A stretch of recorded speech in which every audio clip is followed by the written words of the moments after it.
you know what? I stayed at Girard until I was 24 and I left there actually on January 10th of 88. Went west, yep. About a week before I left, my brother goes, I want to come with you. We both, with no job, went and bought a brand new Chevy Cavalier each and just had faith in the future and drove across the country with my mom and dad, one in each car. What a trip that was. I bet. So just to backtrack a bit, you were involved in some bands locally here in Mahoning Valley, right? Oh, yeah. From the time I was 16, I kind of started getting in bands back there. Yeah. And I think the first one that I ever played out with was actually Tyke and Chris. Yeah. Can't remember if it was called After Hours or Allies, the first one. Yeah. So you were the drummer. I think I recall that, right? Yeah. And then I ended up in a band that was like a Journey tribute called Rubicon. Oh, wow.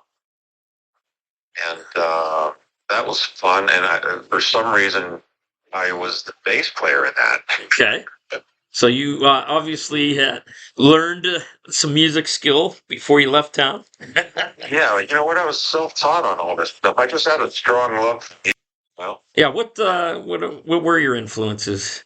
You know, probably the biggest I can remember was like Elvis. Oh, wow.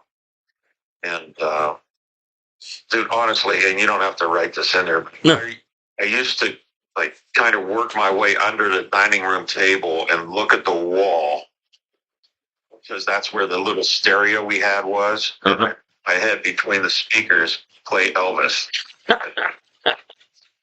That's great. I mean, I can remember that like from when I was like 5, 6 years old. Right. Well, I think in a lot of the rock stars stories, it's either Elvis or the Beatles or the Stones, you know. Beatles, but I never bought one of their records. You know? Not that I bought any Elvis stuff. Right. But years later, this is a big jump from that. Sorry. I became friends with Scotty Moore, who was Elvis's guitar player on all that stuff at the beginning. Oh, wow. You know? Yeah. It was crazy, man. Like a completely surrealistic friendship, you know? Yeah, so I started like that. You know, I used to listen to records going to sleep. You know, my mom had this old stereo hi-fi, and, you know, they play like whatever, Dean Martin, sure, Mac Davis, Sinatra, Elvis, all right, Harry Como, like completely shit you wouldn't think that I listened to. Right. So this was in the 80s, right? When you were leaving town, mid 80s, I guess. That was growing up, actually. Yeah. When I lived on 2nd Street. But anyway, you know, when I left town, man, I was, I guess, like a pop rock, anything like that, you know? Yeah. I mean, Rush was so, at the end of Girard, was like my favorite band. Yeah. I somehow got into progressive rock and all that kind of stuff. That's awesome. Yeah. You know, of course, Queen and Zeppelin, all that. Right. Van Halen. So Steve Bader, another Girard guy. I don't know if you know how much you know about him, or you know, was there any connection with him back then at all, with knowing who he was or anything? You know what? I had heard of him. This is a funny story. Right before I went to L.A., I got a job to try to raise money. I was working at the restaurant that we had, the fill-in station. Yeah. And then a Jewel Mart, a little side job, selling stereos. And something always around music, man. I don't know how I've always been lucky enough to work at it, but sure. We were standing in there, you know, and all of a sudden Stiv came in with this girl. Well, everybody started talking to Stiv. I said hi, blah, blah, but I felt sorry for the girl not getting any attention. So we were talking and blah, blah, and I said, so are you from Girard too? At first I said, what's your name? She goes, oh, I'm Martha. I said, oh, cool. I said, are you from Girard too? No, I'm from New York. Oh, wow, big city. Turns out a really nice girl. About 15 minutes we're standing there talking because everybody else is clamoring on Stiv. And they leave, and somebody comes and goes, can't believe you were talking to Martha Quinn that long. I didn't know it was Martha Quinn from MTV. Yeah. I put a little story of that on Girard Grit a while back, and actually one of the comments was from a neighbor that had lived near Stiv and mentioned that she had met Martha Quinn also. So Martha Quinn did make a little trip to Girard, Ohio, and you're proof. It was pretty cool, but I didn't talk to him that much, but everybody, said he was a super nice guy. I didn't know his music because I wasn't really smart enough to look deeper than what was pop and rock at that time. Like, right. It was more, I guess, alternative. Or what was funny, man? I thought I was always very open minded. At that point, it wasn't the level of Rush. I thought it was Mind things changed, didn't they? Oh yeah, man. And what's funny, to skip ahead just a little bit. It's fine. There was a guy, I don't know if you remember Michael Baranski, I'm sure you do, right? You remember a band called Laser? Okay. I'm sure anybody listening to this may know that, yes. Yeah, so anyway, I was working with his girlfriend at the time. I was a stock boy up at Penny's. Just to give you an idea. Make so many weird jobs. Yeah. And she said, "Hey, Mike." Mike was always like in the hot band, She goes, "Michael's going to be throwing a new band together," and she said, "Oh man, get me an audition as the drummer." She said, "Well, they're not going to have a drummer because they got this kid from Farrell, and his dad is rich, so he bought him a sampler, a keyboard sampler, and a drum machine. They're going to program the drums." Wow. I remember saying this. They said, "You can't program drums." Well, years later, I got a living programming drums. Absolutely, and I think you did that on a few albums somewhere, didn't you?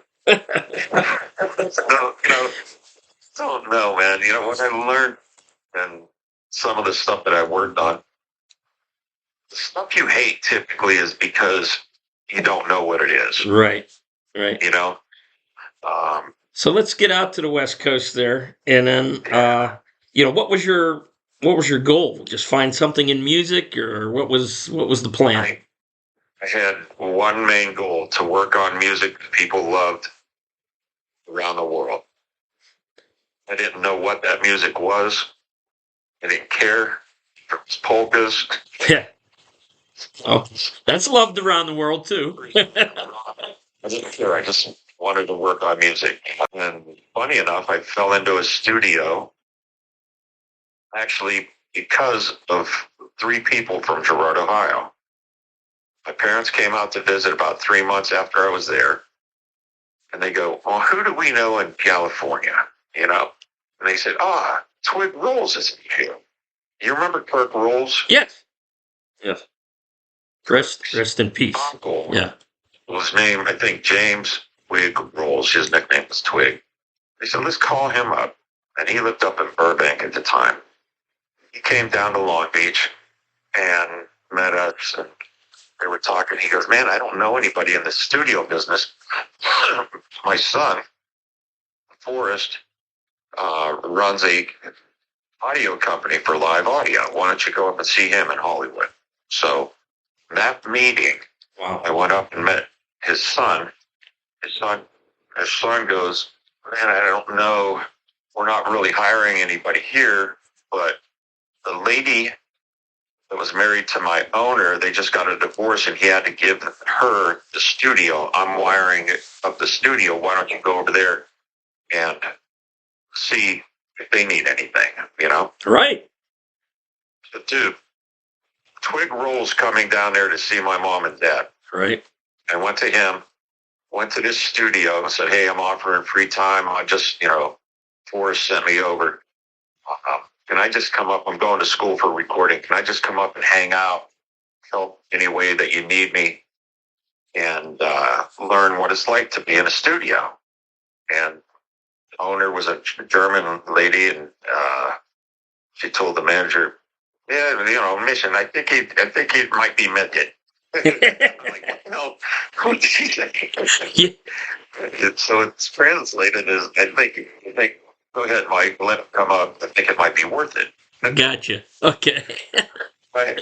So anyway, I went up there for 3 days, and they said, "Well, we like you. We're going to start paying you." They started paying me $7 an hour. I answered phones. That's income. Right? Yeah. Which was back in Ohio. The most I made was like $3.25. So I already doubled my money. And so anyway, so that was 3 days in. I started getting paid. 2 weeks after I was there, the owner Josie Siniscale came to me and said, "Hey, Mike and I are going to Germany for 2 weeks. You're the manager." Right place, right time. Where the studio goes down.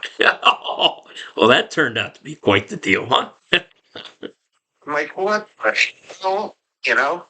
Right. And anyway, so I got to tell you, this could be a side note, and I don't know if anybody cares about this. You know Darla Nail, right? Yeah. So it's my cousin. She came out to visit with her boyfriend, Mike Frost.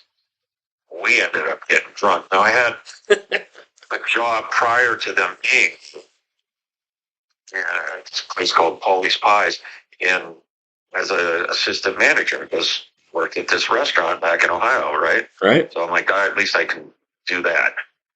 Well, they came out. We got drunk as hell. I had to go to this place to work, and it was about a 20-minute drive. I woke up about 5 in the morning, and I can't see.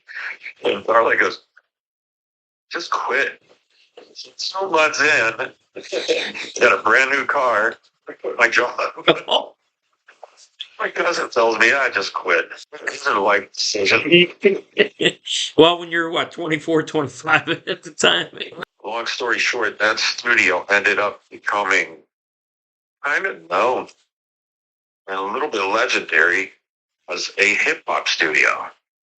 And right. That's where. Was that not the beginning of hip hop, or kind of at the ground level? Man. So the first time I ever worked with Ice Cube, he came in. Now, at this point, I was already working with a bunch of rappers. No. So I just kind of thought he was another one, just getting the rap. I moved. And he had already been in NWA, and of course, is famous. I'm ignorant to the fact because I came in from Midwest right rock and roll. Right. He said, and we're talking for a little while, and he goes, "Oh, I got to get you my tape." And he hands me his tape because he just wanted. A lot of guys already had their own tapes and everything, so I tried to make him feel good, thinking he's famous. I said, "Well, man, if you're gonna give me a tape, at least you could do his autograph," because I wanted to make him feel like, this would be cool if I got this and I had the autograph. He was stuck all the time, right? Yeah. Fucking, he's already famous. Exactly. I'm just like oblivious to it, which is kind of how I went through life. So anyway, he goes, "All right." He goes, "What's your name again?" I said, "Frank." He goes, "Oh, Frank, no, man, if we're going to work together, you got to have a nickname." I was alluding to that. Okay. I said, "The nickname, huh?" I said, "How about Blame?" He goes, "Oh, I like that. Why Blame?" I said, "Well, if you like it, blame me. If you don't, blame some other mother." That's classic. That's a classic. Right? He starts laughing. He goes, "It's Blame." He goes, "No, it's fucking." I don't know if man, do I need to watch the F's? No, this might end up on YouTube or something. Anyway, he says, I like that one. And I said, "No, I'm just joking around." I go, there's a band called Rush. You familiar with them, right? He goes, "Yeah." They have a song called Free Will. And he says, yeah. And I said, "There's a lyric in it that says, blame is better to give than receive." No? Yeah. And I said, "Giver, I'd like to make this negative word a positive word. Because that's it. From now on, you're blamed for me. That's how I still have that tape with his autograph. That's awesome. But at that point, I already liked it. Okay. And I learned real quick that the reason I didn't like it is because I didn't understand it. Right. Now, it's really why most of us hate. Yeah. Because I found anything that I say I hate, oh man, like, oh, I hate that one. When something new comes out, oh God, I hate it. Yeah. It's because we don't know it. And then once you take the time to actually learn it, get into it, you go, wow, then you can make an educated decision. And most of the time that I thought I might hate something, and I use that word loosely, I didn't really hate it. But, right. You weren't into it. Yeah, it wasn't my thing at that point. Yeah. I ended up liking it more like something else. And I got to tell you, to this day, at least that era of hip-hop is some of my favorite music ever. It's unbelievable how talented those guys are that came up with that stuff. Right. Did it. And sold millions and millions and millions of copies of CDs back then. Not only that, it changed music business. Yeah. It changed the way business is done. I don't want to get into it. It's too much of it. To me, it's one of the last original forms of music that's even been. Probably going to get some non-likers on this, but to me, the 70s music was as far as it will ever get. It's good stuff. Used to support creativity, and they would get and 2, 3, 4 albums to figure out who they really were. Right. So then you ended up with this like Rush and Bohemian Rhapsody, and Yeah. Now you have to have a hit to even get signed. You have to have like a hit on TikTok or somewhere. Right, and you got to look good too. And then they go, okay, boom, we're the bank. This is a good property. We'll invest in you. So anyway, that's kind of, everything to me. I've talked with a bunch of people in the music thing, has been a derivative of something that was created in the 70s or before. Right. Right. Not that I hate all this stuff today. I think there's great songs always. You have to stay listening. When I was learning about hip hop, and literally those guys, that came through there, whether they were famous or not famous, were like 6 years, the 6 of the best years of my life. Right. Just unbelievable creativity, joy in the studio. Whenever somebody got something right, everybody just laughed and just like woo, celebrated it. An incident maybe you remember and say, hey, we got to do this over. This is a funny one, actually. It didn't change it, but there was a sample that Cube was putting in one of his songs.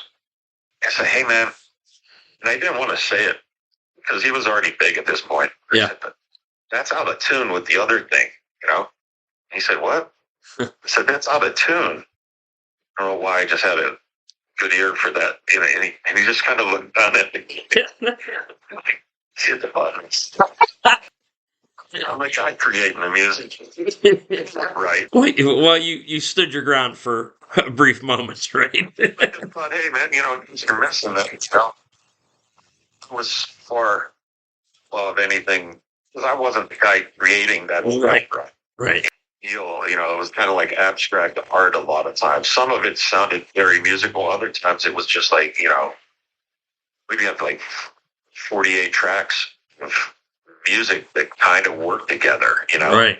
In the music. We'd all stand there and we didn't even have automation at the time, So there'd be 4 or 5 guys with 2 hands each and going, okay, on this part, you mute this, you pull this up, We'd all have marks on the faders, like, hey, this is where we want everything. Yeah. Right. So we were human automation, right? And the final mix ended up what you muted out. So when you're there at that 6 years, you just don't step behind the board and, somebody tutored you, I assume, or, helped you along, to understand. It was just me. And I ended up quitting school after a year because I learned more at the studio in 2 weeks. Yeah. I was going to Cal State at Dominguez Hills, and I'm like, why am I going to school? So by the time I would have gotten out of school, 4 years in, I already, yeah, you knew more platinums under my belt. Yeah, I'd be going to school. Why go to school? So you just learn. You learn on the job. Yeah. When you love something, you learn quick. So you were there till 94? Yeah. And then went to Nashville? 2 months before 94. Yeah. Or whatever. What was happening in Nashville that made you want to go, or was something going on with the studio you were at before you left? My brother moved with his girlfriend to Vegas, 93. Mike Macek was out there. So we had already been roommates a couple of years before that. I called him up. I said, hey, Bill's leaving. Do you want to be a roommate? You need a roommate or anything? So we ended up getting a house in Lakewood, California. And he was telling me he was going to move to Tampa. So I'm like, oh, God, you know what? I'm going to end up moving. I want to move up to Santa Monica because it was just beautiful up there. And I started looking at, prices at that point. I'm like, God, I'm going to be working all the time to make my rent payment. What am I going to do? I got like 6 years of every celebrity you can think of that I've worked with. I got a list a mile long, and it's not bragging. It's basically saying it doesn't mean anything. Right. If you can't end up buying your house, and getting a life, just working to pay rent. I didn't say that I did this, so, it was a little awakening for me. So I said, I think I need to move. And I was hearing from a buddy of mine, rapper named CJ Mack. He said he went down to Atlanta. He was making $15 an hour still working on all that stuff, like with Tupac and all those guys. Right. $15 an hour, man. Most of the time. But you were hanging with the celebs. Great. Because the truth is, I ended up living my dream just working on that stuff. Right. Because years later, the Tupac stuff I worked on, got on his greatest hits. I didn't even know my dream came true until about probably 30 years in when the Eagles went #1 of all time, right? And I said, man, I should check in the top 100, see if I know anybody. Well, at that point, Tupac's greatest hits was number 75 of all time. Amazing. Man, knowing nothing about it, somehow being able to stay in the room and end up getting my fingers and soul onto some of these records that did that, Right. And you just get so caught up doing what you're doing, you don't even know how well it did, Right. Yeah. You have to stay hungry. That's a very beautiful word. Yeah. So you go down to Nashville then? You decide, well, I'm going to move to Nashville? Knew of one person that I met before that was from LA that moved there. So I talked to him one time. Heard of another guy. I went and talked to him about one time. So I basically didn't know anybody. Just started knocking on doors my first day out. I had hair down the middle of my back, if you remember. Oh, yeah. Oh, yeah. And somebody comes out and they go, don't tell me. Another engineer from LA. Oh, so they weren't real receptive. Somebody coming in thinking, oh, I got some new shit. I can change your whole way of doing business, Right. I guess people were coming in with that attitude. Yeah. So I learned that nothing that I did prior to this was translating to Nashville. Right. They're like, ice cube, iced tea, that's stuff we drink. Yeah. I went 24/7 diving into learning about country. Yeah. And so how do you get hooked up with the Faith Hill, Tim McGraw stuff? Years later, that was like 2002. I got there in 94, so right away, just real quick, right away I bumped into this girl at a bar and ended up meeting her afterwards. She said she was a songwriter and we exchanged numbers. So she called me over and said, hey, would you come over and help me? I got this little 4-track recorder and help me do this demo. So I went over there, and at that point, I went to a country bar prior to this, and I was in there, and everybody had their Brooks and Dunn flame shirts on and blah, blah, blah. Oh, yeah. And at 12 o'clock, they're all doing their line dancing and two-step. At 12 o'clock, they started playing Cypress Hill and Sane in the Membrane and Back in Black and Jump Around. And I mean, all these people out there dancing to this line dance stuff started doing the hip-hop dancing and pop dancing, right? Right. Like, wait a minute, how can they play this stuff in a country bar, but you can't play country in pop or hip-hop? No. Because the production of beats and stuff like that, right? Yeah. So I did this remix on a Winona song called Rock Bottom. And I brought this over to this girl, and I said, after we were done, I said, hey, check this out. Oh, my God, man. That's crazy. And the only guy that I know would understand that is a guy named Mike Lawler. This girl's name was Marcia Gannon. And so she gave me Mike's number. I went over there, and he ended up working me every day for like the first year. Wow. And almost any bit of work that I got in Nashville came from him directly or somebody I met. Wow. Yeah. Person again. Networking. You know, You're one person away from coming back to Girard. You never know how important anybody in your life is. That might be the door that opens you up to everything else. And it was basically like that back out here in Vegas, too. One person that has been, for the most part, my whole career here. Yeah. Well, it's crazy, man. But anyway, so that led to Mike. Mike was out on the road as a keyboard player with James Brown, like at 18 years old, and then had an incredible career after that as an A&R person, writer, producer, blah, blah, blah. So nice. He hooked me up with a guy named Ronnie McDowell. I don't know if you remember that guy.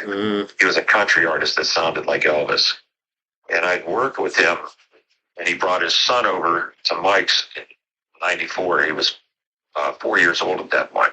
6 years later, he calls Mike and says, hey, I want you to produce my son. And he goes, okay, what is it? He goes, I want him to be like Bye and sing, right? He goes, well, I got the guy. His name's Frank Macek. And he told him, I'm not the guy. I got the guy. For like 20 minutes to the point where he got pissed off at him. Said, listen, if you don't call Frank, don't ever call me again. He heard some stuff I've been producing, for custom records and, just stuff like that. Right. So that ended up my first major label production deal. Nice. From that, I ended up meeting this lady who ended up becoming my wife. And she was signing for Universal Records, right? Yeah. And, that was through a friend that I'd worked with that was working on this young girl from Atlanta that wasn't signed yet. And he wanted to street her up a little bit because he knew I worked with Tupac and Cube and all that stuff. And so we did a version of a song that she had. And it kind of scared her because she didn't. She already turned down money and Master P and didn't want to be street, Yeah. Well, I put a little bit of programming in it, all real natural sounds. And it was India.Arie. So anyway, a few years later, the whole thing came back around, and I ended up producing some of her third album. That ended up on #1. It's like one door opens. It's a weird thing with the career. One door opens, you get into this, then you get into that, and somebody from the past goes, "Oh, you're doing that? Oh, I could use you here." Yeah. It's that kind of a thing, man. Yeah, eventually. So from that, I get other people, almost all of them directly from Mike. My buddy Jimmy English, who was directly from Mike, and he hooked me up with this guy named Mike Jones, sweetheart of a guy, pure country. We became great friends. I helped produce an artist he was working with. And I said, hey, man, check this out. We just did this song. Because I ended up friends with this guy named Mark Oliverius that was the music director for Lori Morgan at the time. I said, hey, let's do a remix like I was talking about back in 94. This is in 2000. 2001. Let's do a remix for Glory, of one of her old country songs, like a dance mix. Well, she loved it, but didn't have any access to it because it was already kind of on the backside of her biggest hits, right? Gotcha. So I played that for Mike Jones. He goes, man, do one for Faith, and I'll get it to Byron Gallup. That was her producer. Yeah. So I went home. My friend at the time wrote Breathe for Faith Hill, which ended up selling 4 million before the second release of the singles, whatever. Ended up selling, I think, 10 million albums. I did a dance mix, this ballad, like a techno mix, right? Yeah. Had a girl named Kim Parent sing on it. I did it in about 4 hours. Brought it to Mike Jones, and he goes, I'm going to lunch with Byron. This was in the morning. So he came back after lunch. He goes, man, Byron made me play that thing about 5 times on the way. Talked about it the whole lunch, and then played it 2 or 3 more times on the way back from lunch. He's going to be calling you. Outstanding. So I did this free demo of what I was thinking from almost the first couple of weeks I was in Nashville. Why can't country play in pop clubs? And Aaron called me, and he ended up getting me on a girl named Jessica Andrews album. And then he sent me over a couple other songs for her boyfriend, who had a record deal. His name was Marcel, did those. Then he goes, hey, I got some stuff for Tim McGraw. So I ended up working on 6 songs on that Dancehall Doctors album. Tim McGraw and the Dancehall Doctors. Yeah. Programming drums. Of course, you can't program drums from earlier, right? Right. Well, that thing, I believe, went number 1. I got on like 2 number 1s and number 2 and number 5. And four of the 6 songs I got on still keep selling. Yeah. I don't know how that works. It's crazy. You work on one album and that becomes like 8 because the best ofs and the compilations. Oh, yeah. It's, I'm like, man. Do I ask, is there a royalty on that, or you got paid and that was it? Well, typically royalties are for artists and for producers, songwriters, right? Right. But when you were part of the union at the end of the year has this fund, and for any record that was sold, they have a percentage that goes out to whoever played on it. Gotcha. So I literally still get money from it. I'm not buying cars from it. No. Over time, I could have. It's crazy. He releases a nice little dinner with the 6 songs he produced. I was on those 6. I just been blessed, man. I mean, I don't. It's not like you sign up and go, okay, I know how to do this job. It's just like, hey, man, maybe the music industry sounds interesting. So I'm about 4 or 5 years into LA. My first went out there, and at this point, I'd either worked with anybody I wanted to be, became friends or buds with anybody I would have wanted to be, or partied at places with people that I would wanted to be, like in Beverly Hills, bumping elbows with Tony Curtis. When whoever's Brian Wilson's up singing as a guest, at the China Club. Well, man, I realized I didn't want to be any of those people because I still had core values of Girard, and Youngstown, and I didn't want to take or do what it took to be that. It was working 18 and 20 hours a day, doing drugs. I was in a studio with Hawk, had a guy that was on staff. His job was just to roll. Oh, I'm sure. I never smoked pot in my life. I never did any drugs. I'm not saying it's a good thing. No. I just didn't, right? Yeah. And I know that you could have had different opportunities if I was that guy that did that and could have hung out with different people. I would have been on different records and cool stuff. But I just didn't, so I didn't, formulate those connections. Right.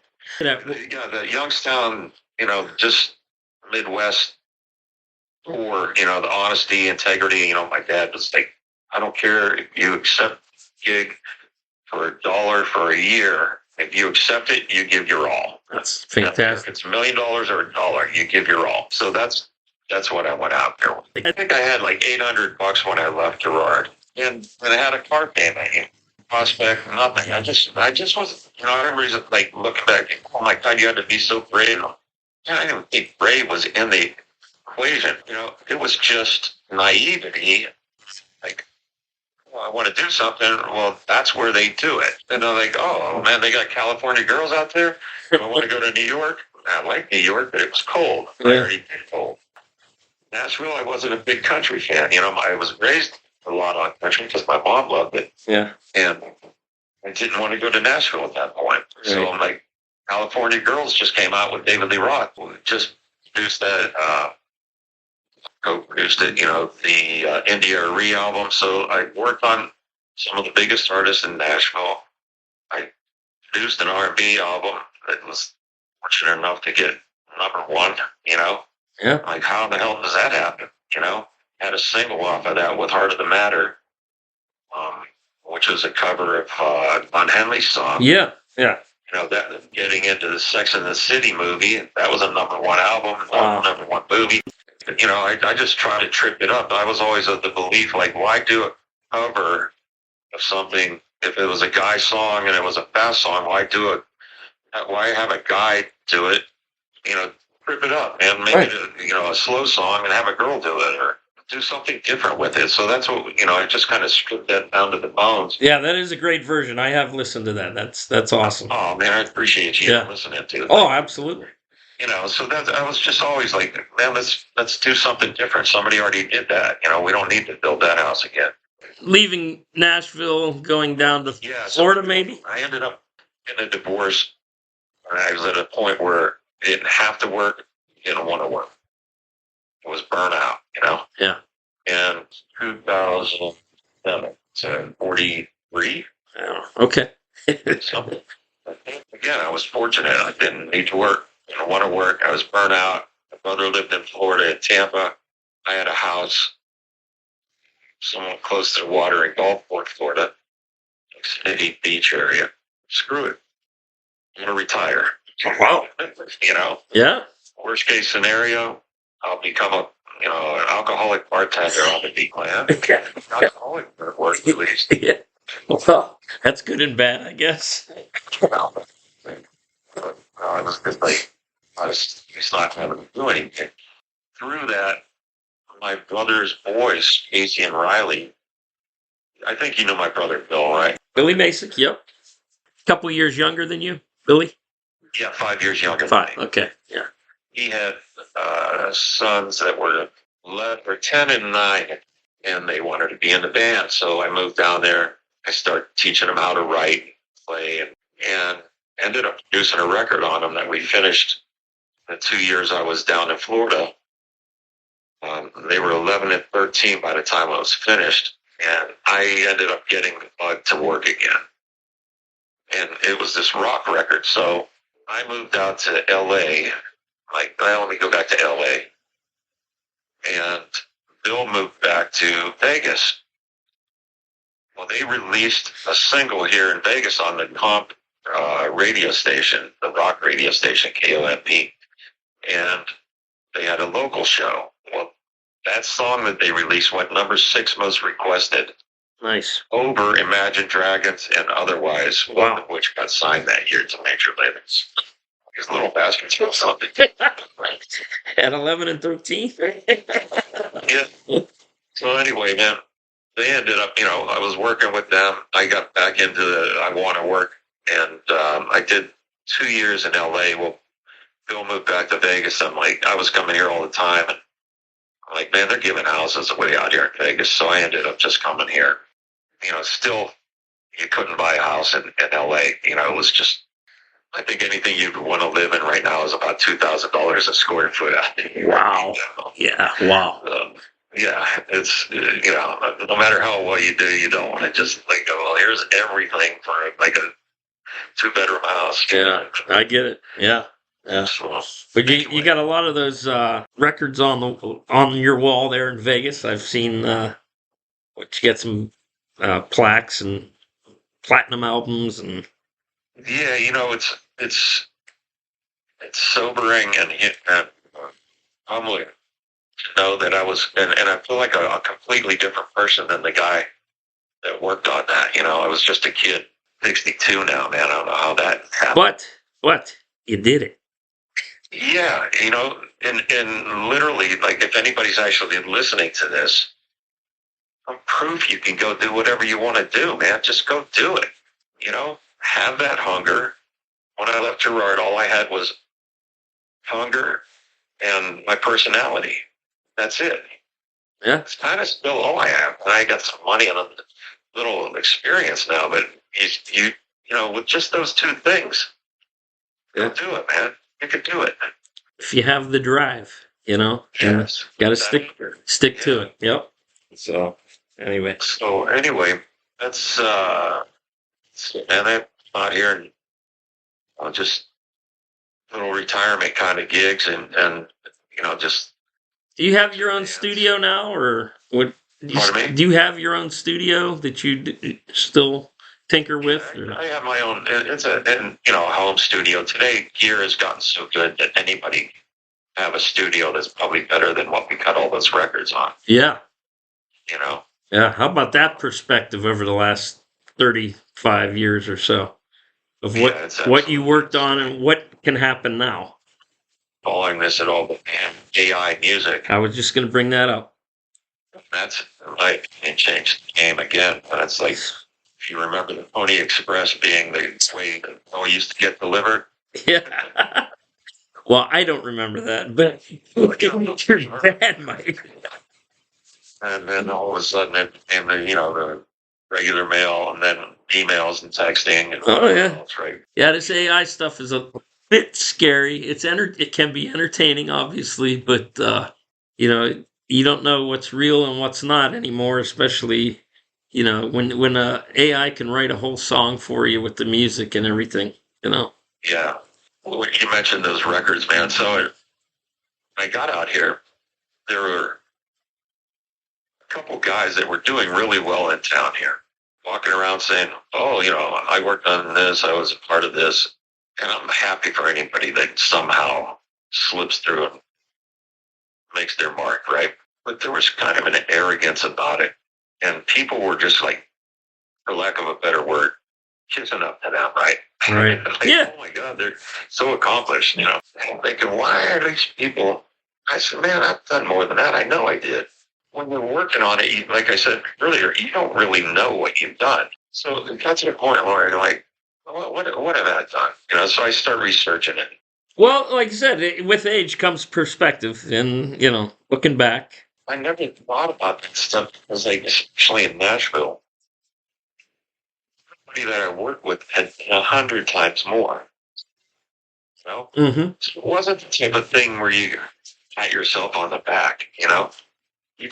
You're grateful that you have the opportunity to do what you love. Right, and I got to work with at least 4 guys that ended up. Even before this, they were already what they called the G-Men.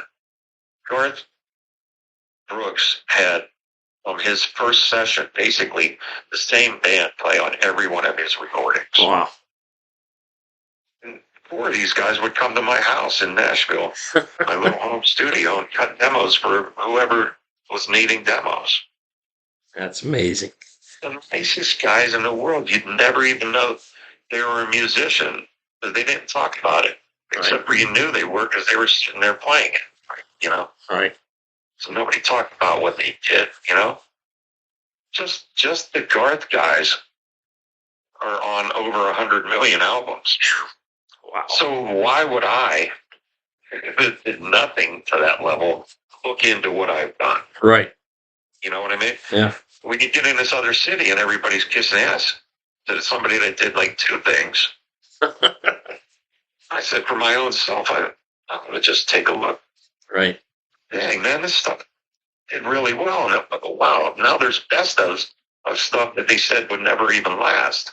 Right. The best ofs are selling more than the original. Oh yeah, people rediscovering or discovering it for the first time. So that's kind of how I ended up with those, the platinums and that kind of stuff. And just off the record, I just checked again to see there's like another 23 that I could get. I'm like, oh shit! you better get a bigger wall. There's enough right there to remind me I've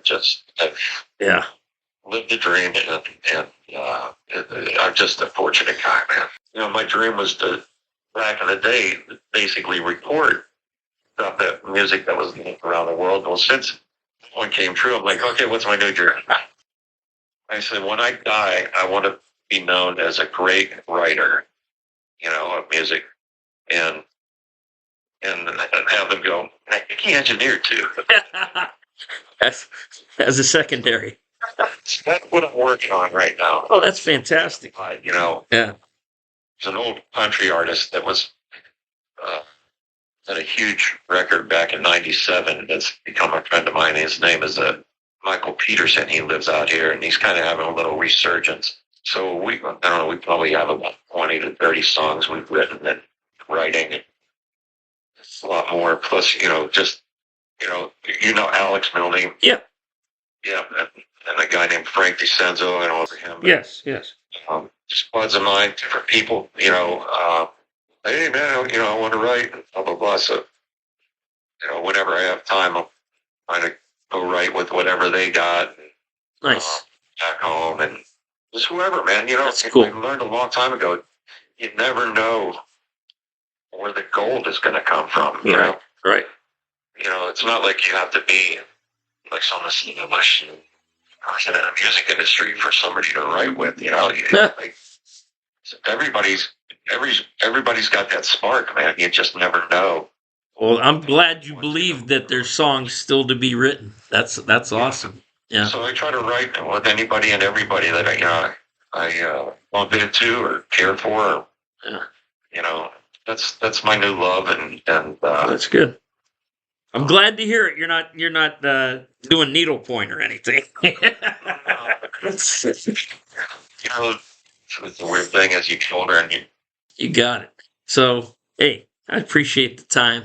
No, man, I just appreciate your interest. I don't always understand it, but people like that stuff, and well, you've done it. You have done it. And that's and not that people from around here haven't done it too in their lives. It's just it's a great story. A lot of this, I'm involved with the historical society now and everything, and that's awesome, man. And my dad, yeah, at the beginning of that. Yeah, and your dad with the Avon Park stuff is that stuff's amazing. It's amazing. Even like the Barnheisel house was like part of his idea to even like get that up as an historical site and all of that stuff. Right. So there's a lot of credit to be had there for sure. And it's beautiful that you have that desire to pass on the stories. Well, again, it's like you said, or like we're talking about. It's perspective. You start looking and say, if we don't pass it along, it's going to go by the wayside. And you're doing with other people, trying to help them out, and whenever we would leave LA, my brother and I were like, oh, we got to get on. Oh, we had some great, and that's one thing that I have loved from day one is the music and the people who've come through there. In my basement, with Alex Milne and Jimmy Hilston, and we were playing like covers, stuff like that. Like, with Chris, we used to rehearse over at their uncle and aunt's basement. That's great. These people would just come out. Support us, man. And there's that small town stuff that you don't get in the big city. Oh, absolutely. Yeah. It's just literally family. They're not blood family. Right. Right. And I got nothing but love and respect for everybody back there, man. That's especially good. all the band memories and just, going out, partying with everybody and that kind of stuff. It was good, man. You've been listening to a conversation with Frank Blame Macek. I'm Randy Emery for the Girard Grit. Thank you for listening.